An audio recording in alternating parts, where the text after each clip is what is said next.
So what cards should Commander players expect/consider for Commander gameplay from Ikoria's main set? Let's take a look.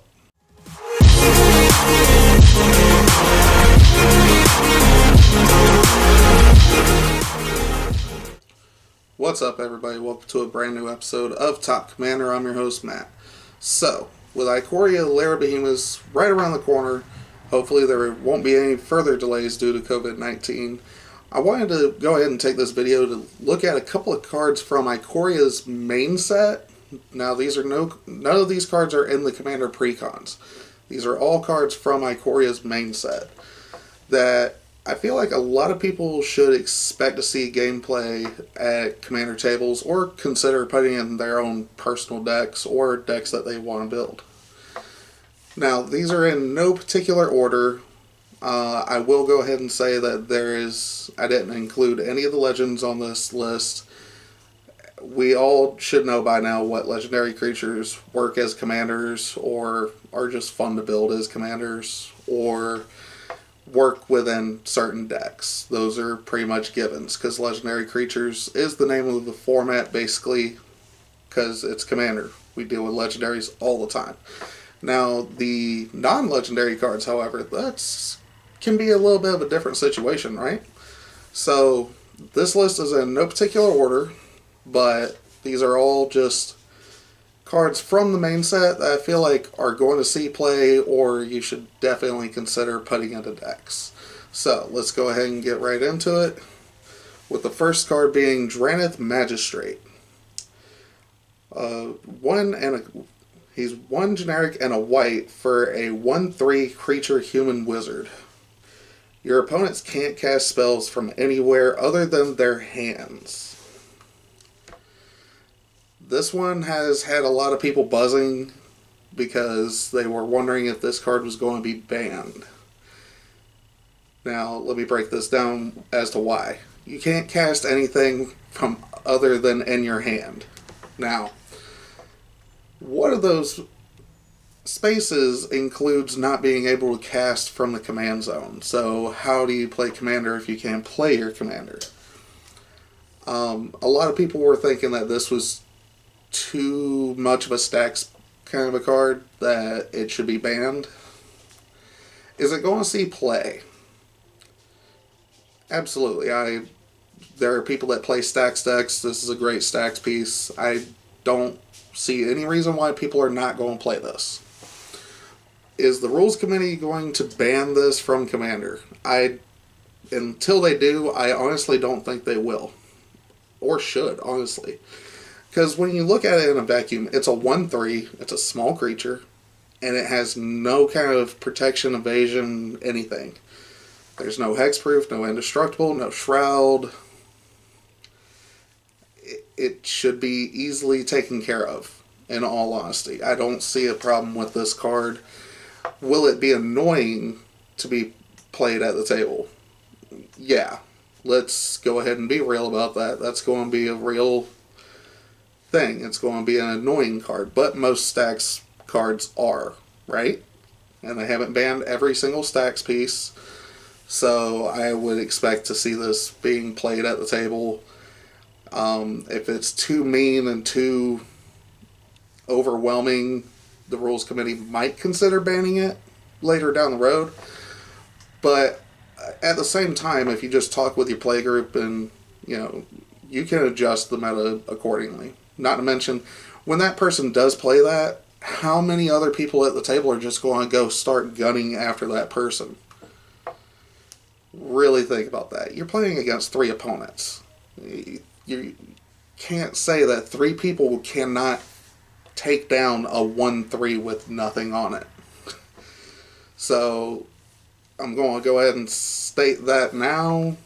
I could be wrong. We'll see what happens. But I don't see this getting banned at any point. It's just a really good stacks piece, and that's about it. It's more of an annoyance than a really good card, honestly. Alright, so, with that out of the way, let's go ahead to the next one. This one will be seeing play in a lot of decks, though. Luminous Broodmoth.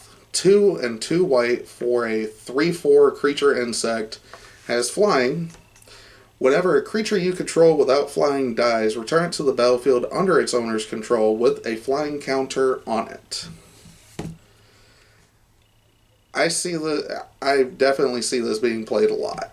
There's reanimator aspects of it. There's slight enhancement because whenever your thing dies, you just bring it back and it flies. This card I feel like is going to hit the tables a lot. Now, I don't know if there's any combos with this card in particular. If there are, definitely let me know. I couldn't think of like any kind of infinite loop kind of thing that would actually go with this. But as far as a card that's just going to see play, it's going to be out there. As a matter of fact, I believe I have one coming in for a black-white reanimator deck of my own. So, Luminous Broodmoth, definitely going to see play, or definitely consider it. Either one. Alright, next one. This one is an uncommon from the set that I don't know many people that noticed it at first for Commander in particular. Unfortunately, it is an uncommon, so I feel like it kind of slid by without people realizing it. But it's Ominous Seas. 1 and a blue for an enchantment. Whenever you draw a card, put a foreshadow counter on Ominous Seas. Remove 8 foreshadow counters from Ominous Seas. Create an 8/8 blue Kraken creature token. It also has Cycling 2, which is you discard it for 2 mana and you can draw a card. Now, this is very good. It's in the right color for it as well, because blue typically draws a lot of cards. You're in Commander, so a lot of what we do in Commander is we draw a bunch of cards. That's just going to happen. Especially if you have it in a deck that takes advantage of drawing a bunch of cards. Storm decks could potentially use this. I don't know if they actually would, for the fact of they have other cards that do some of the same stuff, and they have better win cons typically. But especially if you're in a blue deck that's just drawing a lot of cards, if you're not storming or comboing off for the win, this could be an alternative win con because you just flood the board with 8/8s, especially if you're drawing enough cards. If you were able to draw 27 cards in a single turn, you can, and there's no tapping ability, there's no mana cost, it's sack the counters, create an 8/8. There's no cost to put counters on it besides drawing a card. This is a card that I feel would see play in Commander, especially as early as this comes into play. 2 mana. If you could get this down early, as like turn 1, turn 2, start drawing cards, building up counters.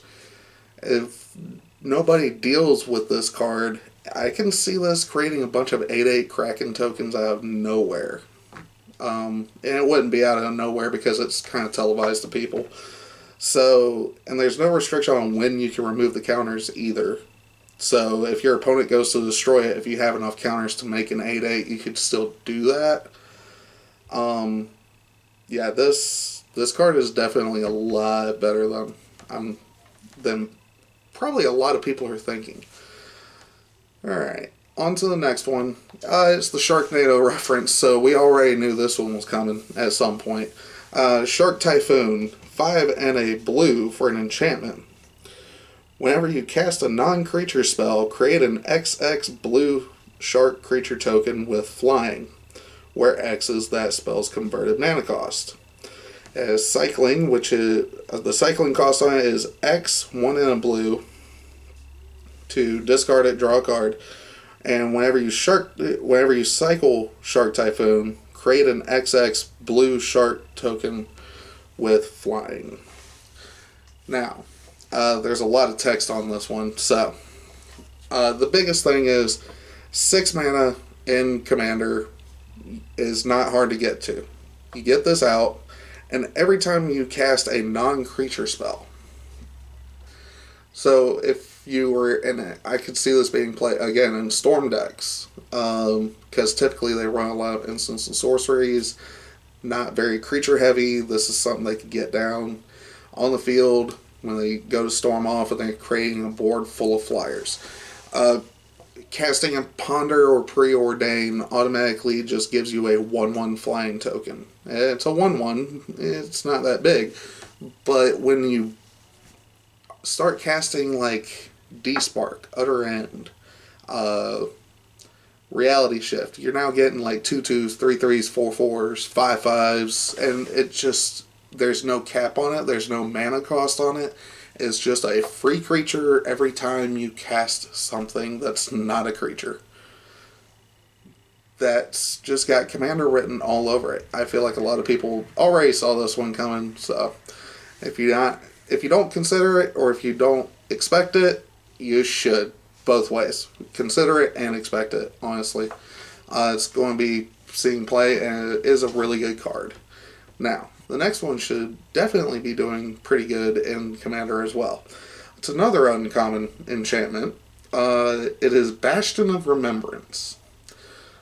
2 generic and a black for an enchantment. When Bastion of Remembrance enters the battlefield, create a 1/1 white human soldier creature token. Whenever a creature you control dies, each opponent loses 1 life and you gain 1 life. Alright, so this is another drain effect. This is a Blood Artist, Zulaport Cutthroat, Cruel Celebrant. Whenever something of yours dies, each opponent loses 1, you gain 1. These are cards that we already see play in Commander a lot. The biggest difference, and this is why I see this one being played as well, enchantments are pretty difficult for the most part to be dealt with in Commander. When you think of the different permanent types that are easier to handle or more difficult to handle, creatures are not long for the board. Board wipes fly through Commander all the time. However, board wipes for artifacts and enchantments, those typically are safer for the most part. So when you have a card like Bastion of Remembrance that drains the table and it's on an enchantment, your opponents are forced to use their best removal spells on it, or leave it and try to deal with the game while they're getting drained. So, and what do I mean by that? Typically you see people playing Chaos Warp, Utter End, Anguish Unmaking, D-Spark, anything that takes care of permanents. Beast Within, Generous Gift, all of these cards take care of non-land permanents or just straight permanents. Do you want to use those effects on a enchantment, though, that just pokes you for 1 every time a creature dies? Sometimes you might have to, and this is a card that a lot of the aristocrat style decks that use drain effects like this, I feel like they're going to use this card because it's a lot harder to get rid of something when it's on an enchantment. Enchantments are just inherently harder to get rid of in a lot of colors.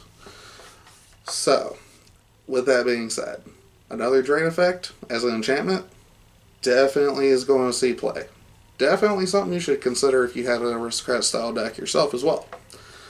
Alright, now on to the next one.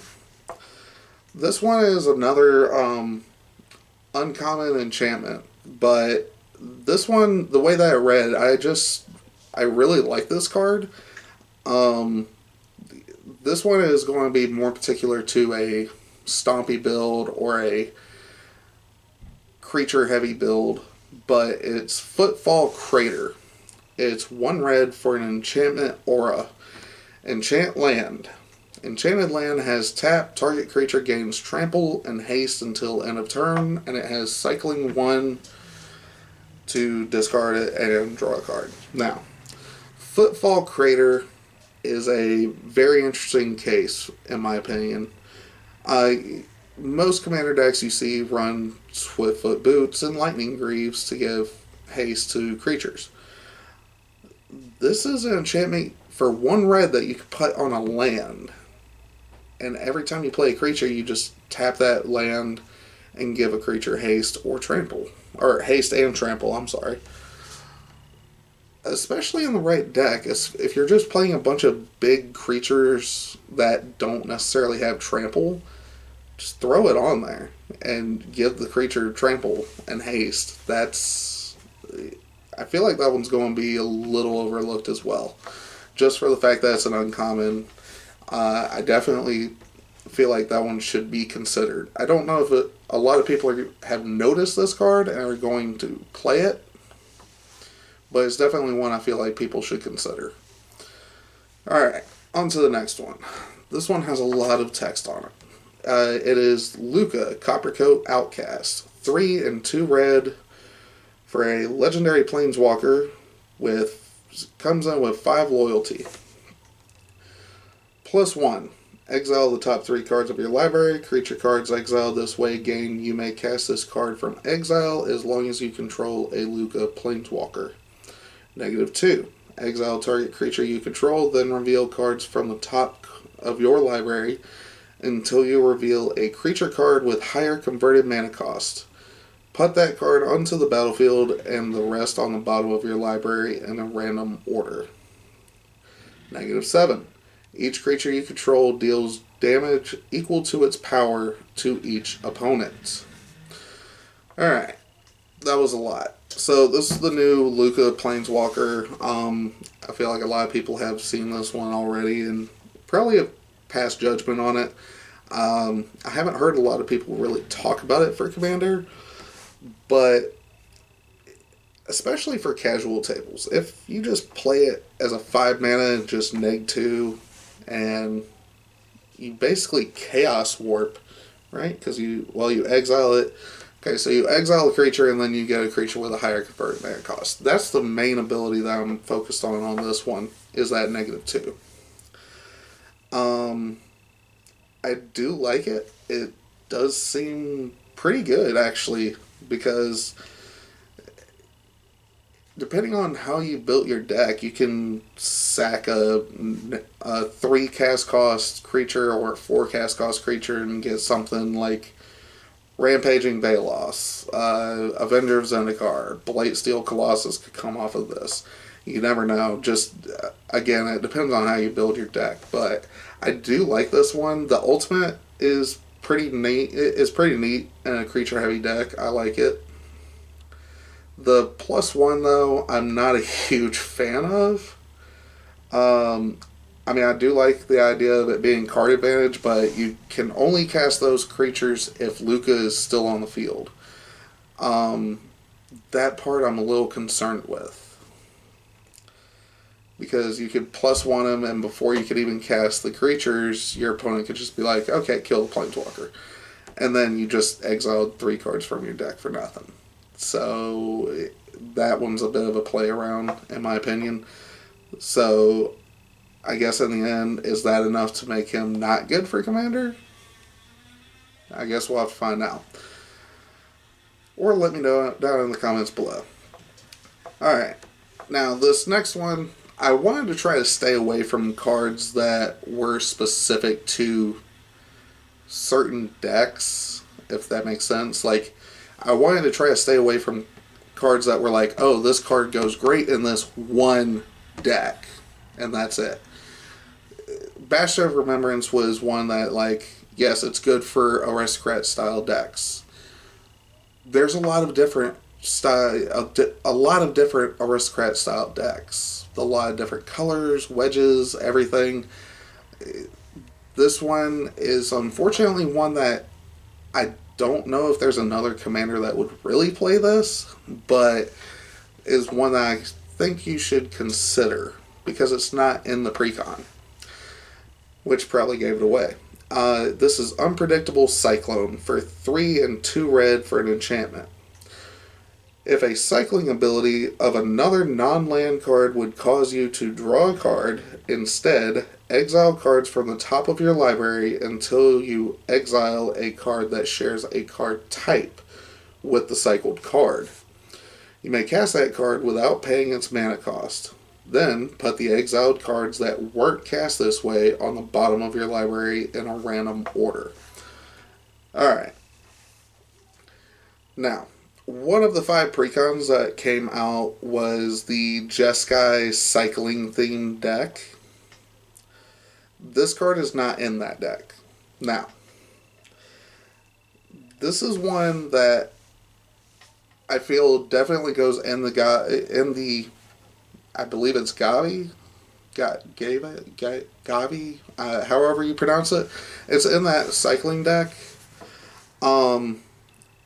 This is one that I feel like should be played in that deck in particular. Now, the only reason I brought this one up is because cycling is a partial theme in the Ikoria Lara Behemoth set.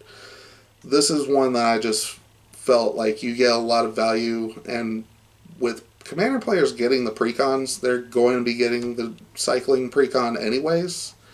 So this is one that I feel like you should definitely expect people to upgrade the deck and use, or if you get the precon, get this card and put it in the precon. Because it's, every time you cycle, you basically get some extra value. So if you cycle a creature, you get to dig out a creature and play it onto the battlefield. No questions asked. Especially when the headliner of that deck, if I'm not mistaken, each turn you get to cycle. Your cycling cost for the first time you cycle is free. So you just cycle a creature for free. Flip over a creature. Pass your opponent's turn. Cycle a creature for free. Flip him over. Maybe you want to cycle an enchantment. Flip over an enchantment. There's a lot of uses for that deck in particular with this card, and I feel like this one just needs to be added in because it's a lot of free value. Alright, but on to the next one. Another uncommon. Apparently I'm killing it with the uncommons a little bit. Migration Path. 3 and a green for an uncommon sorcery. Search your library for up to 2 basic land cards, put them onto the battlefield tapped, then shuffle your library. It also has Cycling 2, where you can discard it and draw a card. Now, Migration Path is in here because one card that you see a lot in Commander, Skyshroud Claim, Explosive Vegetation. Migration Path is just another version of that. So, with the added benefit of Cycling 2 on it. Now, does this make it better than Explosive Vegetation? Actually, slightly yes. But should they go in the same decks? Yeah, obviously, with it being a 4-drop to ramp like this, you want it in a deck that needs that kind of heavy amount of land ramp. If your deck just has like a high CMC curve, then yes, absolutely. But does it go in every deck? I think that you can, if you don't have a really high mana curve and you're running Explosive Vegetation, I think you can swap out Explosive Vegetation for Migration Path because of the Cycling 2. So this way you're not stuck with a card that 4 mana and all you can do is ramp. You can now cycle that card away to draw something, especially later in the game. Now if you're just in a big mana deck, absolutely, go for it. Run both. But this is just one that I feel like a lot of Commander players might want to consider because Explosive Vegetation might be a card that you pull out and put in this one for the cycling ability, making it a little bit more useful. Alright, next one. With Vivian, Monster's Advocate. 3 and 2 green for a legendary planeswalker. Starts off with 3 loyalty. Has 2 lines of static abilities. You may look at the top card of your library at any time. You may cast creature spells from the top of your library. Her +1, create a 3/3 green beast creature token. Put your choice of a vigilance counter, a reach counter, or a trample counter on it. -2, when you cast your next creature spell this turn, search your library for a creature with lesser converted mana cost, put it onto the battlefield, then shuffle your library. Okay, so we have a new Vivian. This one, I'm not sure if she's actually going to be broken. This is a planeswalker that I'm not too thrilled about, honestly, but at the same time, so the -2, whenever you cast a creature, you just get a creature with lesser converted mana cost for free. So that does give you some value. The plus one gives you a 3/3 token. Now, typically with Planeswalkers, we only get, like Garuk Primal Hunter, just gives you a 3/3. A lot of the tokens that you get from Planeswalkers don't typically have any kind of evasion on it. So the fact that this plus one just gives you a 3/3 with your choice of Vigilance, Reach, or Trample, actually not bad. The static abilities to be able to cast creatures from the top if you're in a creature heavy deck, absolutely. Now this one, I feel like this is going to be more particular for a creature heavy deck, obviously. But in general, just any green deck, probably not. But unless you just want that 3/3 beast token, which I can see people doing that too. But it just depends on how casual your meta is. Now, if you want this card to be really good and play out very well, creature heavy decks, obviously. Now, the next one. The next card I've got here is another uncommon. Apparently they did something very good with the uncommons in this entire set. So, this one is Dire Tactics. A white and a black for an instant. Exile target creature. If you don't control a human, you lose life equal to that creature's toughness. Okay, so a black and a white, exile a creature. That is so good in Commander. The number of cards, the number of creatures that just have indestructible. Granted, a lot of people don't play it very much, but I'm sure in certain metas there's a lot of indestructible rolling around. Now, this is 2 mana, exile a creature. Now, is this Path to Exile? No. Is this Swords to Plowshares? No. Is it better? Okay. That's where the question really lies.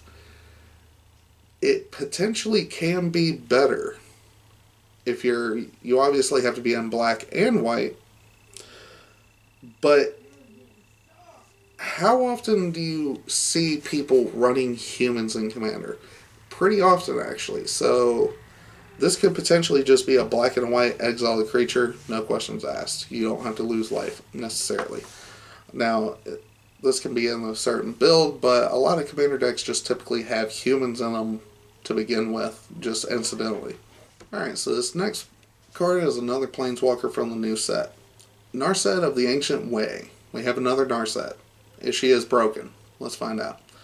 1 and a blue, red, and a white, so she is a Jeskai Planeswalker. 4 loyalty, +1. You gain 2 life, add red, blue, or white. Spend this mana only to cast a non-creature spell. -2. Draw a card, then you may discard a card. When you discard a non-land this way, Narset of the Ancient Way deals damage equal to that card's converted mana cost to target creature or Planeswalker.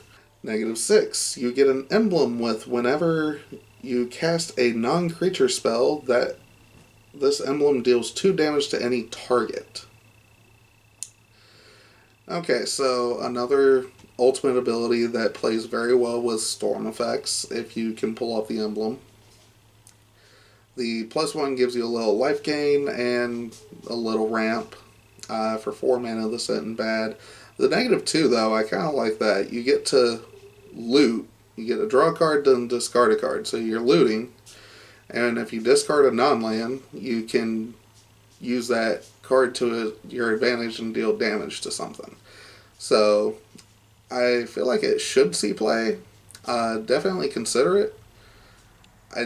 I want to like this card, but people are very, very touchy and very judgmental about Planeswalkers as far as using them in Commander to begin with. Alright, on to the next one. Song of Creation. 1, a green, blue, and red for an enchantment. You may play an additional land on each of your turns. Whenever you cast a spell, draw 2 cards. At the beginning of your end step, discard your hand. Now, this one I feel a lot of people are just going to use just to draw a bunch of cards, storm off, and win the game. And not worry about the end step effect of discarding your hand. So, I expect to see this probably on more competitive tables, honestly, but Casual games, you might see somebody get squirrely and try to use this. It'd be interesting to see. But let's go ahead and move on to the next one, which is Titan's Nest. One, a green, black, and a blue for an enchantment. At the beginning of your upkeep, look at the top card of your library. You may put that card into your graveyard. Exile a card from your graveyard, add 1 diamond, spend this mana only to cast a colored spell without X in its mana cost. Alright, so with Titan's Nest, I do like the idea that at the beginning of the upkeep, you get to look at the top card, so it's like a free scry. The exile card for diamond mana can help with generic costs, or you can exile your graveyard for, well, you can't do that for an X spell. I mean, I'm pretty sure that this would see play in something. At least for the beginning of your upkeep, you get to basically get a surveil off and fill up your graveyard for decks that want to do that. So I do see this being played at some point in some decks. We'll see what happens though. Alright, next one. Whirlwind of Thought. 1, a blue, red, and a white. So another Jeskai card. This one is an enchantment. Whenever you cast a non-creature spell, draw a card. Need I say more? I believe that one should be fine and very self-explanatory. You're in Jeskai, so you're typically playing a lot of instants of sorceries, a spell slinger style deck, and it just lets you draw a card every time you cast something. This card should see play. I don't see any reason why it wouldn't. Next, we have Fiend Artisan. This one a lot of people have already talked about because of its effect on Modern, because I believe a lot of Modern decks were already looking at this. Fiend Artisan. It has 2 mana, it's 2 hybrid Golgari mana, so black and green, for a 1/1 creature nightmare. Fiend Artisan gets +1/+1 for each creature card in your graveyard. Pay X, a hybrid green or black, so 1 mana. Tap it, sack another creature. Search your library for a creature with converted mana cost X or less, put it onto the battlefield, then shuffle your library. Activate this ability only anytime you can cast a sorcery. Okay. So this is a black-green creature version of, I want to say almost Vanifar or Birthing Pod, except you can search whatever you put into it. So you can go and find whatever specific card you need, which now you can only do this at sorcery speed, but I don't feel like that would be a problem. And the +1/+1 for each creature card in your graveyard, if you're in a graveyard-centric deck, maybe a Carador, Muldrotha, any kind of graveyard recursion-y, or just a deck that just likes playing with the graveyard in general that's in green and black, Fiend Artisan I definitely see being played in the Commander format. I don't have anything else to say about that one, other than moving on to the next one. The Ozolith, the 1 mana legendary artifact. Whenever a creature you control leaves the battlefield, if it had counters on it, put those counters on the Ozolith. At the beginning of combat on your turn, if the Ozolith has counters on it, you may remove all counters from the Ozolith onto target creature. Alright, now with all the +1/+1 counters, -1/-1 counters, and then this set introduced all the Death Touch, Lifelink, and Menace counters, and so on and so forth, this artifact, I see it being played in anything running these. So if you're in a deck that manipulates counters, Atraxa, whatever else is out there that messes around with counters, including the new Precon that messes around with counters as well. It plays with creature abilities. This is just something that's going to be used in all of those kinds of decks. Especially one that's focused around creatures, so this one doesn't mess with loyalty counters unless you have a planeswalker that turns into a creature. That's an interesting thought. I just thought about that one actually. That would be interesting to see how that plays out. because I don't know if it goes to the graveyard as a creature or as a planeswalker. So it's just one of those thoughts. That'd be interesting to see how this one actually plays out. But as far as what the Ozolith does, I do see it being played in Commander at some point. So the next one, of course, is one of the ultimatums. Ruinous Ultimatum. 2 red, 3 white, 2 black. For a sorcery, destroy all non-land permanents your opponents control. Okay, so if you're a Mardu 4-color deck, if you're either a Mardu deck or a 4-color deck that runs all 3 of these colors, or if you're in 5-color, this is a sorcery speed Cyclonic Rift that destroys everything. Doesn't bounce it back to your hand. It destroys everything.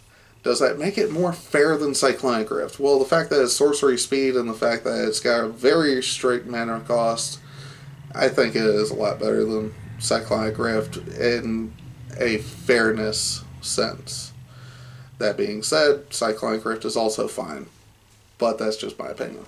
This one should see play, honestly. It is a Mardu. Mardu does have trouble ramping, but if you build the deck right and play your politics just right, and depending on how casual your meta is, Ruinous Ultimatum should be just fine.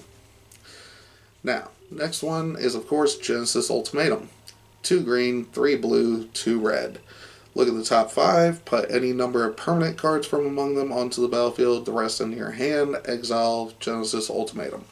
Alright, now considering that the teamer deck that we're supposed to be getting for the precons is a instance and sorcery spellslinger kind of style deck, Genesis Ultimatum, I count this as a yes, definitely play it, especially in that particular precon.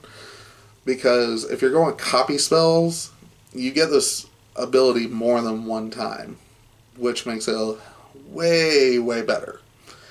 If you're running the War of the Spark, Ral, Storm Conduit, use his ability to fork something as well. You can dig through your deck very fast with this, actually. And 7 mana is not a lot, especially when you're in green. It's pretty easy to ramp up that far. So, Genesis Ultimatum, definitely seen play. Alright. Next one, Emergent Ultimatum. 2 black, 3 green, 2 blue. Sorcery. Search your library for up to 3 monocolored cards with different names and exile them. An opponent chooses one of those cards, shuffle that card into your library. You may cast the other cards without paying their mana costs. Exile Emergent Ultimatum. Okay, so here's what I like about this one. It's 7 mana. You can basically tooth and nail.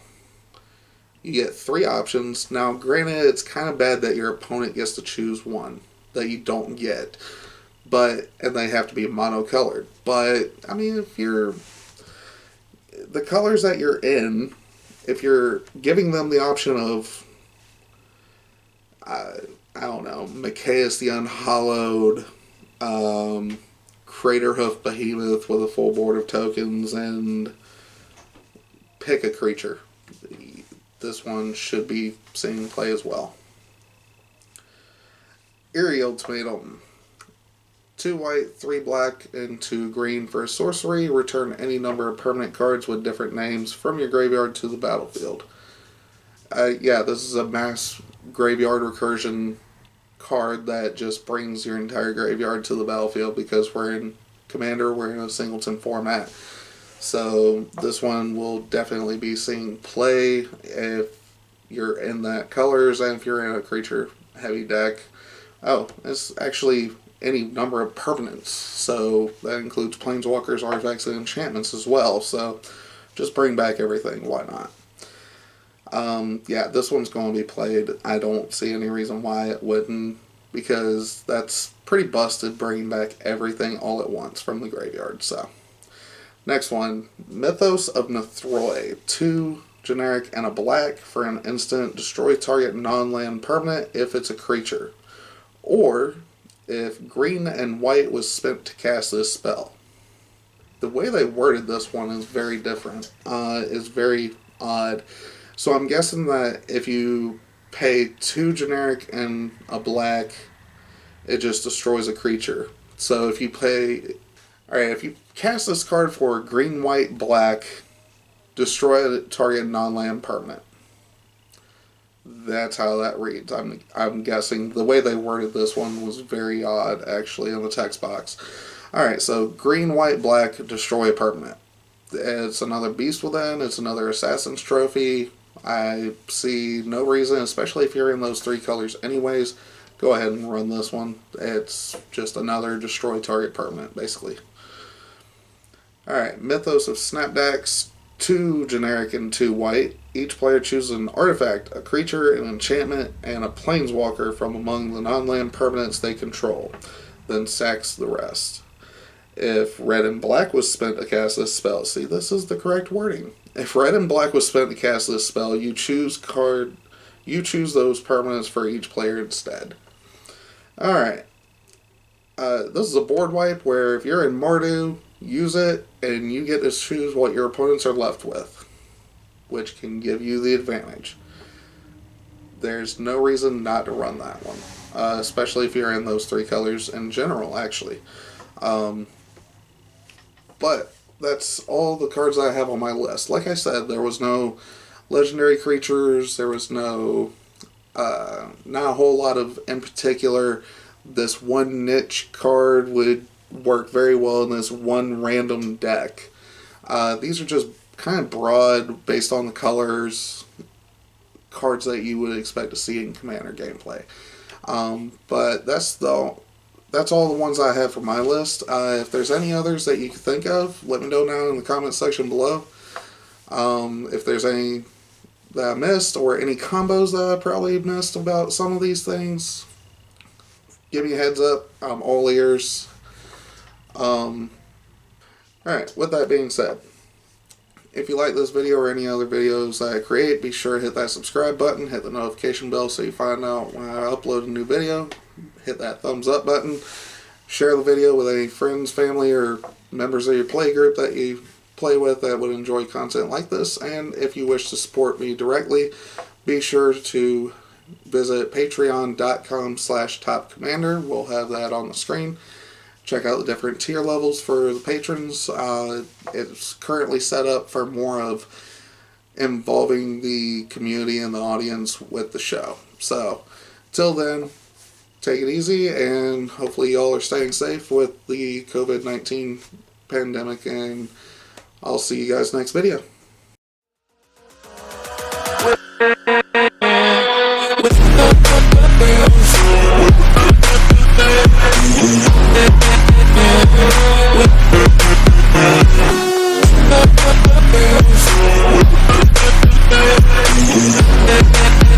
Yeah.